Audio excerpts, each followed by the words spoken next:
Hello दोस्तों, क्या आप फाइनेंस के बारे में जानना चाहेंगे? अगर हाँ तो प्लीज़ ये वीडियो अंत तक ज़रूर देखें।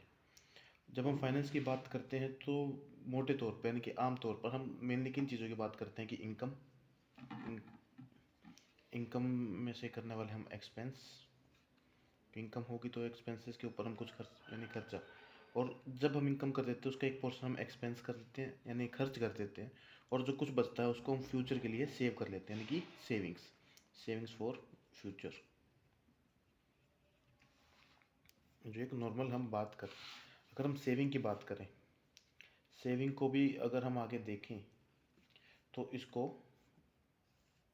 दो चीज़ों में हम डिवाइड कर सकते हैं। एक तो इसको कहते हैं नॉर्मल सेविंग्स, और एक हो सकता है इसको हम कहीं इन्वेस्ट कर दें for further generation of income, तो हम उसको बोलते हैं इन्वेस्टमेंट्स।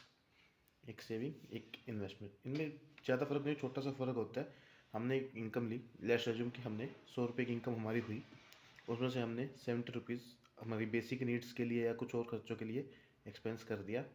तो अब हमारे पास पैसे बचते हैं 30। अब इसको हम दो तरीके से रख सकते हैं, तो हम अपने पास इसको कैश में रखें कि अपने घर पे अपनी जेब में हमने कैश रख लिया कि अब फ्यूचर में जब हमारे पास इनकम कम होगी या कुछ और रीजंस हो गए तब यूज़ करेंगे। या हम इसको सेविंग अकाउंट इन बैंक और पोस्ट ऑफिस, सेविंग बैंक या बैंक में या पोस्ट ऑफिस में। नॉर्मली हम बैंक की बात करेंगे तो उसकी आगे रहेगी, तो हम सेविंग अकाउंट में बैंक में रख सकते हैं इसको। तो इसमें क्या ये होती है हमारी, नॉर्मली हम इसको बोलते हैं कि हमने सेव कर लिया फॉर फ्यूचर। लेकिन अब देखिए कि हमारे बैंक में पैसे रखे हुए हैं, अगर हम इसको चाहें कहीं इन्वेस्ट किया जाए, कि अब हम सोचते हैं कि पैसे हैं इसको जनरेशन किया जाए, फर्दर और जनरेट कर सके ताकि हम इनकम, तो हम इसको क्या करेंगे, कहीं पे इन्वेस्ट करेंगे। यानी कि क्या करेंगे, हम इसको इन्वेस्ट, और इन्वेस्ट का मतलब इसको हम बोलेंगे इन्वेस्टमेंट। इन्वेस्टमेंट सब कहाँ कहाँ की जा सकती है, इन्वेस्टमेंट्स के बहुत से तरीके होते हैं कि कहाँ कहाँ हम इन्वेस्ट कर सकते हैं। अगर हम रिस्क फ्री बात करें तो हमारे पास होती हैं एफडी या टर्म डिपॉजिट्स। टर्म डिपॉजिट्स में अगर हम बात करें एफडी के अलावा आपकी आरडी, एफडी यानी कि फिक्स्ड डिपॉजिट, आरडी, आरडी का होता है रिकरिंग डिपॉजिट, और ये होता है फिक्स्ड।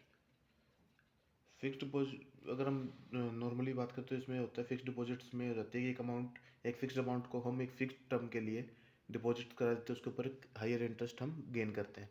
उसके अलावा जब हम बात करते हैं इसकी कि कैसे हमने वो करना है कि रिकरिंग यानी कि हर मंथ में थोड़ी थोड़ी अमाउंट, कि हम एक साथ सारा पैसा नहीं हमारा ब्लॉक करा सकते, तो हर मंथ एक अमाउंट लाइक कि 1000 पर मंथ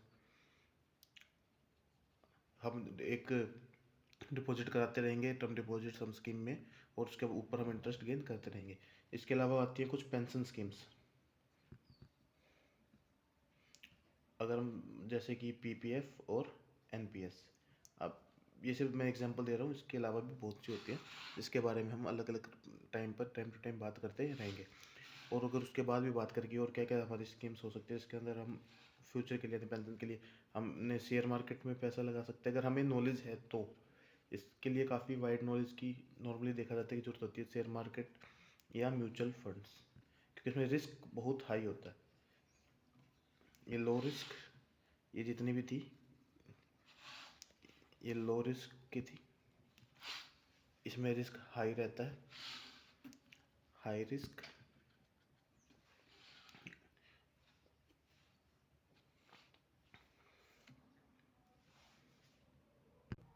हम अपनी वीडियोस में हर इन सब चीज़ों के बारे में बातें करेंगे कि फाइनेंस से जुड़ी हमें जो नॉलेज हम वो कैसे मिल सकती है, और कैसे क्या क्या हम इसके अंदर और गेन कर सकते हैं। जैसे कि आपने देखा अभी हमने इन्वेस्टमेंट्स की बात की, इसके बाद हम सबसे पहले जो हम बात करेंगे अपनी अगली वीडियोस में वो करेंगे एनपीएस के ऊपर। एनपीएस यानी कि न्यू पेंशन स्कीम, जो ओपीएस के बाद आई 2004 में। इसका जो नाम है वो है नेशनल पेंशन स्कीम।